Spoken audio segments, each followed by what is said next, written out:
What's up, everybody? This is Casey Washack with the Rolling for Revenue podcast, your jiu-jitsu business podcast. Guys, if you're looking to level up your school, create greater impact in your area, and create a lifestyle through jiu-jitsu, then this is the podcast for you. So, guys, today I made the mistake of going online and going to Facebook and one of these jiu-jitsu groups. And I saw this really creative post. This post gave me all the feels. All right. I laughed. I got mad. I got sad. And like I said, it was very creative. So what it was this guy was thanking jiu-jitsu school owners for sacrificing their families, time with their families, sacrificing their personal health and their personal wealth in order to help him with his trash jiu-jitsu. So it was funny, but at the same time, it was sad because why is this the stigma about owning a jiu-jitsu school? And then what started to get me angry was what looked like other jiu-jitsu school owners coming in and commenting, and it was a very victim-esque heavy comment section. The competition in my area is crazy. I just can't seem to make the numbers work. So I want to address this because here's the thing. If you learn this art of jiu-jitsu and spent decades honing your craft, and then you signed your name on a dotted line for a lease, you are no longer a jiu-jitsu practitioner. You're a business school owner who now serves the community with jiu-jitsu. This is no different than yoga, Pilates, coffee shop. It's all the same, except you do jiu-jitsu. The problem is many of us, while we've spent decades learning about jiu-jitsu and honing our craft, we've spent very little time on how to run a business. And this is where a lot of us get into trouble because we think if I can make my jiu-jitsu better, it's going to make my business better. And that's not always the case. I'm sure you know of people who in your head, you're like, man, their jiu-jitsu is garbage, but they have a huge school. There's no direct correlation between the two. It's who's the better business owner, who's able to attract people, who's able to, and then get them to buy into our vision. Now, where they will get into trouble, and obviously I'm not advocating for you to have trash jiu-jitsu, like you should in all aspects of your life, side jiu-jitsu, business side, your personal life, your personal health, all these things, you should be trying to level up every day, right? The idea of Kaizen, 1% better, get a little better than yesterday in all facets of life. So that's not what I'm saying. What I'm saying is, though, many of us are relying on our jiu-jitsu credentials to help us with our business, and the two don't match up. Okay, so let me first talk about competition. This is something I saw a lot in this comment thread where people are like, there's just so much competition in my area. Well, I want to talk about a couple things with this. Number one, you as a black belt, most of us don't do local tournaments anymore. You know why? When we show up, there's like one or two other black belts, right? If that. So we're like, what's even the point? I'm not testing my jiu-jitsu against the communities because nobody's really showing up, right? So what do we tend to do? We go to the bigger tournaments, right? Where there's more competition. This is no different than business. I would get more scared putting a personal training studio or a jiu-jitsu school in an area with no personal training, no jiu-jitsu. Because what this is telling me is I don't know if the community even wants this. And if it does, how many people want it? Guys, there's areas like San Diego, Houston, Austin, LA, New York, hundreds of jiu-jitsu schools. And not even just jiu-jitsu schools, karate, taekwondo, personal training, boot camps, all these types of fitness in like a 10-mile radius. Your chances of success are 10 times higher in an area like that than an area that has nothing. So why? Because it's proven. It's proven that this area likes jujitsu. Okay, now I could come in there, and the way my mindset is I'm all I got to do is be the best and like wow the socks off everybody. So not only am I going to come in and I'm going to target the community that's already doing jujitsu, now what I need to show that community is something a little different. Because chances are, being a jiu-jitsu school owner myself and being in this world for a very long time, I know exactly what all you guys are doing. And everyone's doing a variation of the same thing. There's very little differentiation between most of the schools in the area. Where we tend to get ourselves in trouble is then we try to make the differentiation the price.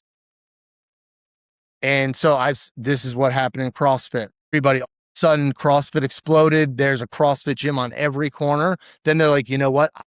I'm going to be $20 less than everybody else. And then someone does this and this, then it's a race to the bottom. And then it gets to the point where the numbers don't work anymore. And now every CrossFit owner has another job in order to be able to subsidize and make the gym work with outside money. It's like the hobby or it's a business that most people treat as a hobby. Can't even sustain itself. So now you have to have this other money coming in. So it's because we never focused on the business side and we thought the easiest, the path, the least resistance is I'll just make the price lower instead of how am I different from everybody else in the area? That should be the number one goal. So guys, from a fitness perspective, I'm going to let you under the hood. I never put a gym where there was no other fitness. In fact, what I looked for was Orange Theories. There needs to be an Orange Theory in the area. You know why? Because Orange Theory has way more money than I do. And they have specific demographics they're looking for when they go to an area. They have a whole checklist. What's the median income? The median income has to be at least X. That's like the average person. What does the average person make per month or per year? Right? So they have a specific number that it can't go below. How many people are in the area?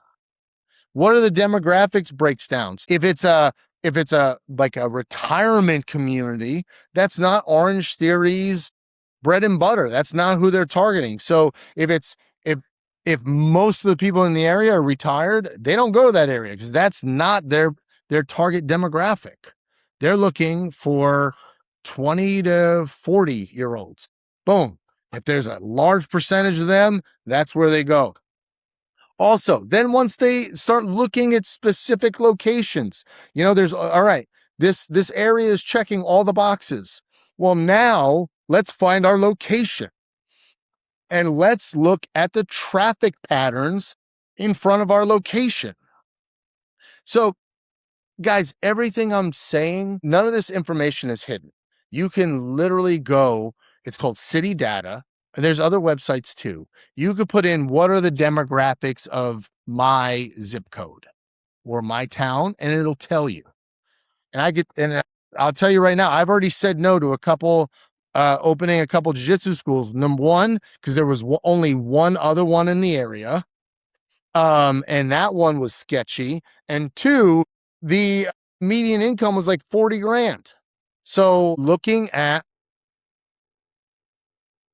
how far does 40 grand go in this area? Not very far, but then also what my rent was. So I can't be $300 a month in this area so how would I need to tweak my business in order to be in this area to be able to charge $100 a month and be successful? But unfortunately, the numbers don't work because the rent was like 4 grand. And then on top of that, I'm not going to be the coach. So I need to hire a staff already. So we're talking about like I need hundreds of students to make these numbers work. And especially since I'm going backwards, I work backwards. I say, I want to make, if I open this gym, this is the amount of money I want to make. All right. So, and then I work backwards. What are my expenses going to be? How many students do I need in order to be able to do this. And then we work from there. Most people are like, I love jiu-jitsu. I feel like the natural progression of me learning jiu-jitsu, and it changed my life. Now I want to give back to the community and open a school.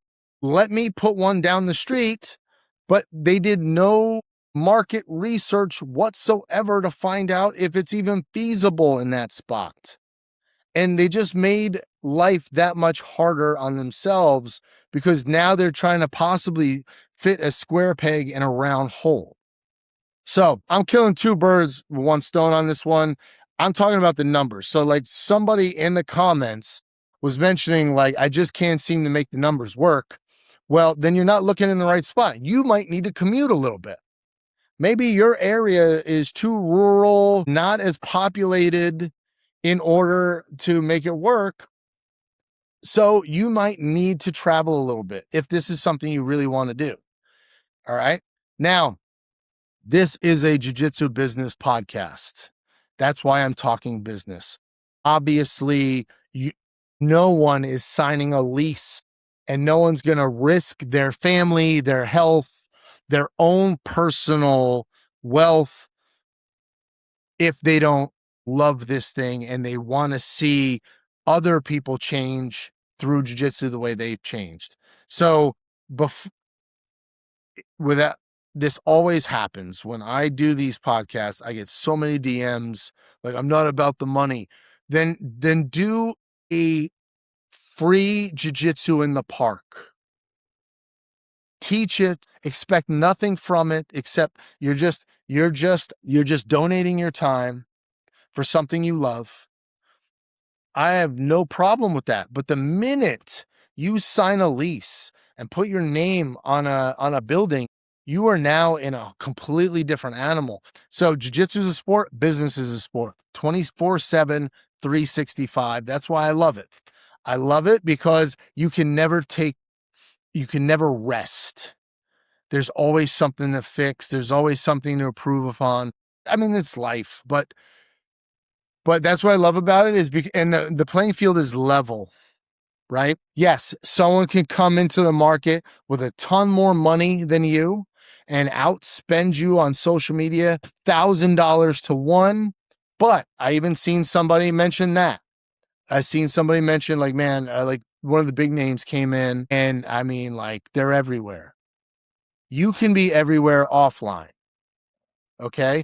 There's no one saying that you can't do demonstrations at a school, at a daycare. There's no one saying you can't be at every like health expo or farmers market or flyering cars. Like, there's a lot of ways to get your name out that don't require any money. It just requires time and effort. And so I feel like in many cases we're making excuses. And at the end of the day, you can go that route, but it's not going to change your situation. All right. I'm assuming anyone listening to this wants a thriving school, because the way I look at money is this. If I'm not making the amount of money I want, I need to help more people. The really cool part about being a personal trainer and owning personal training studios and jiu-jitsu schools is that I'm not selling something people don't need. I'm changing lives. I have two different vehicles that change lives. And so if I'm very successful, that means I've changed a ton of lives, which is very fulfilling outside the money aspect. But money, in my opinion, is a scorecard for how many lives you're changing. Like I said, we're not selling donuts. We're selling an identity, and we're selling a completely different lifestyle than what most people are currently experiencing. And that allows us to put our head on the pillow at night and be like, you know what? I'm making this world better. So what I want to leave with you is this. You need to spend a little more time on the business side. And let me frame it like this. When you were coming up, did you have a coach? You can say, look, I keep getting caught here, or I can't pass this guard. You had someone you can lean on, right? And in many cases, you might have actually paid somebody for this knowledge and said, look over my matches. Like, where am I going wrong? And then they're like, oh, right here. You know why? You know why you paid them? You know why you went to them with these struggles is because they were farther ahead than you and they had the answers. It was like as plain as day, right? For them, you're leaving your arm out right here, or hey, you're not getting the underhook when you're passing. So, right? So they immediately saw your blind spots. Why? Because they're farther ahead than you, right? They were the black belt when you were the blue belt. Who is helping you with your business? Because this is obviously a blind spot. So where's your coach in business? Where's your coach to tell you like, hey, like just by, I don't even need to see your gym. I can just see the numbers and tell you where the holes are. So it's like, there's so many, it's a whole different skill set and it requires sometimes you can absolutely learn it on your own, or you can fast track it and you can hire a coach who could pinpoint your blind spots and change the trajectory fairly quickly. So guys, if you're looking for that first step in finding a coach, go to rollingforrevenue.com, get the Rolling for Revenue book. It's the business. Everything that we've been doing is in that book. And like, comment, and share on this guy. Pass it to all your friends who might possibly be struggling as well.